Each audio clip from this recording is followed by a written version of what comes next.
በያላችሁበት ሰላማችሁ ብዝት ይበልልኝ። እንደተለመደው ምንም ሳልጠብቀውና ሳላስበው ለመዝናናት ብዬ የከፈትኩት የቲክቶክ ቪዲዮ ሌላ ታሪክ ውስጥ ገባ። ይህችን ሴት በጭራሽ አላውቃትም፣ አይቻትም አላቅም ከዚህ በፊት። አጋጣሚ ሆኖ ዛሬ ነው የመጣችልኝ። ነገር ግን ባህሪዋን ልንገራችሁ። ይህ የምነግራችሁ ጸባይና ባህሪ ምናልባትም ከልጅቷ ጋር ቪዲዮ ሼር ተደርጎ ሊደርስ ስለሚችል ምንም አይነት ነገር ፐርሰናል አድርገሽ እንዳትወስጂ።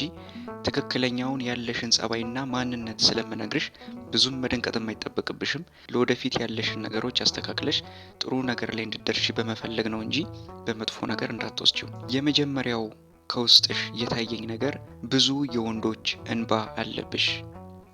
እህቴ እኔ አላውቅሽም፣ ነገር ግን ግልጹን ልንገርሽ፣ ብዙ የወንዶች እንባ አለብሽ። ብዙ ወንዶች አልቅሰውብሻል።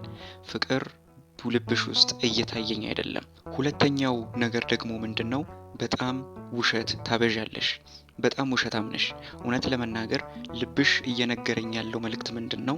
እንደውም በምትዋሽበት ጊዜ ሁለቱ እጆችሽን ማለትም እነዚህ የእጅ ጣቶችሽን በማያያዝና በማስተሳሰር ላብ እስከሚያልብሽ ድረስ በጣም ታሻሻቸዋለሽ። ስትዋሺ በዚህ ይታወቅብሻል።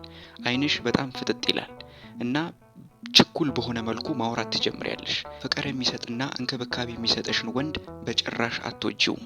እንደውም ምሳ በላሽ፣ ቁርስ በላሽ ወይ እራት በላሽ ወይ እያለ የሚደውል ሜሴጅ የሚያደርግ ወንድ በጭራሽ አትፈልጊም።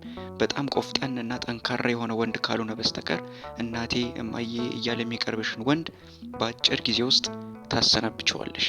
ውድ ክርስቲያኖች ሆይ ራሳችሁን ካልተፈለገ ነገርና ከማስመሰል በመጠበቅ ወደ ወላዲት አምላክ ወደ ቅድስት ድንግል ማርያም በመመለስ ሕይወታችሁን ጠብቁ።